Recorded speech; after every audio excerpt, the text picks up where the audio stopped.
প্ৰলয়ন আমি সকলোৱে দেখা পাইছোঁ মুখ্যমন্ত্ৰী মহোদয়ৰ আহ্বানত তথা পলাকবাৰী সমষ্টিবাসীৰ ৰাইজৰ সহযোগত আজি আমি যোৱা এসপ্তাহৰ পৰা যি ধ্বংসকাৰী অৱস্থা দেখা পাইছোঁ আমি সকলোৱে খুবেই দুখিত।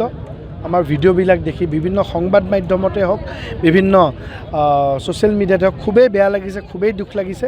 আমি সেইকাৰণে সিদ্ধান্ত লৈছিলোঁ যে আমি বান সাহায্য আমি পঠিয়াব লাগিব আৰু মানৱতাৰ খাতিৰত মানুহে মানুহৰ বাবে ভূপেন দাই যি কথা আমাক শিকাই গৈছে আমি মানৱতাৰ খাতিৰত অসমৰ আমাৰ ভাই ভনীসকলৰ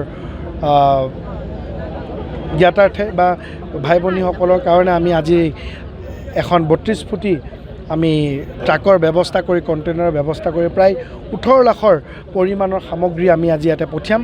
সামগ্ৰীসমূহৰ ভিতৰত চাউল, দালি, মিঠাতেল, আঁঠুৱা, সৰু বাচ্চাৰ কাপোৰ, তুলি, মহিলাসকলৰ কাপোৰ, পুৰুষসকলৰ কাপোৰ, গাখীৰ, আলুকে আদি কৰি বিভিন্ন চাবোন, তাৰপিছত মহ মাৰা ঔষধ বা তাৰপিছত আপোনাৰ কলগেটকে আদি কৰি ফেনাইলকে আদি কৰি বিভিন্ন প্ৰয়োজনীয় বস্তু যিসমূহ বস্তু বিশেষকৈ এনেধৰণৰ মহামাৰী বা এনেধৰণৰ আমাৰ পৰিস্থিতি দুৰ্যোগৰ সময়ত আমি ব্যৱহাৰ কৰা হয় সকলোখিনি বস্তু আমি দিয়া হৈছে। ইতিমধ্যে ২৭টা আইটেমৰ বস্তু আমি ইতিমধ্যে আমি ট্ৰাকখনত আমি ভৰ্তি কৰিছোঁ।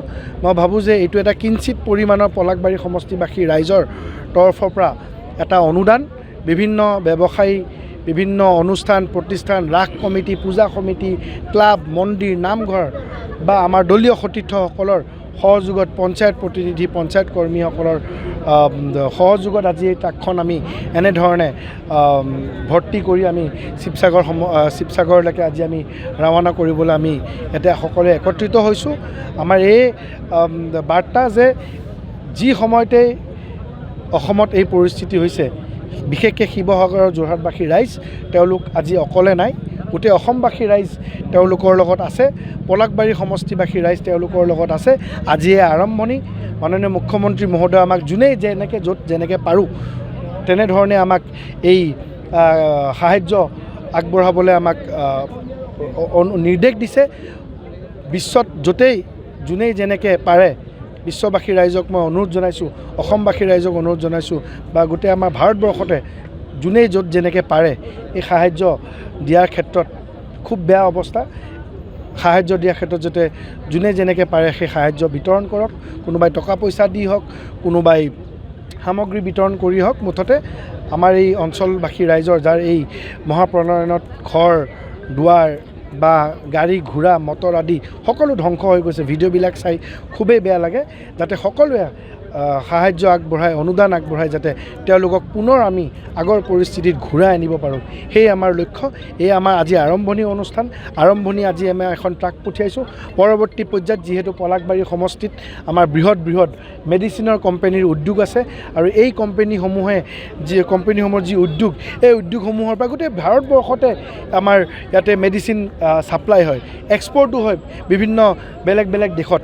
ক'ভিডৰ সময়ত আমি দেখা পাইছিলোঁ যে ভেকচিনৰ ক্ষেত্ৰত এই আমাৰ পলাকবাৰী সমষ্টিৰ পৰা বিভিন্ন ভেকচিন ইয়াৰ পৰা গৈছিলে।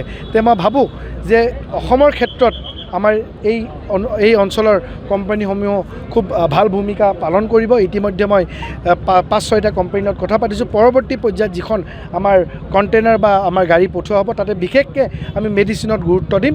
সেই অঞ্চলত যিসকল বিধায়ক, আমাৰ সতীৰ্থ বিধায়কসকল আছে, সতীৰ্থ দলীয় কৰ্মীসকল আছে, তেওঁলোকৰ লগত কথা পাতি যেনেধৰণে যি ৰিকুৱাৰমেণ্ট আছে আমি ৰিকুৱাৰমেণ্ট অনুসৰি আমি বস্তু পঠিয়াইছোঁ। আজিৰে শুভ আৰম্ভণি। তাৰপিছত পৰৱৰ্তী পৰ্যায়ত এনেধৰণে আমি আৰু হাতত কাৰ্যসূচী লৈ যাম। মুঠতে শিৱসাগৰবাসী ৰাইজ আৰু যোৰহাটবাসী ৰাইজ আপোনালোক অকলে নাই, আমি পলাকবাৰীবাসী ৰাইজ আৰু অসমবাসী ৰাইজ আপোনালোকৰ লগত আছে। সেই প্ৰতিশ্ৰুতি আপোনালোকক আজি এই সংবাদ মাধ্যমৰ জৰিয়তে আমি দিব বিচাৰিছোঁ।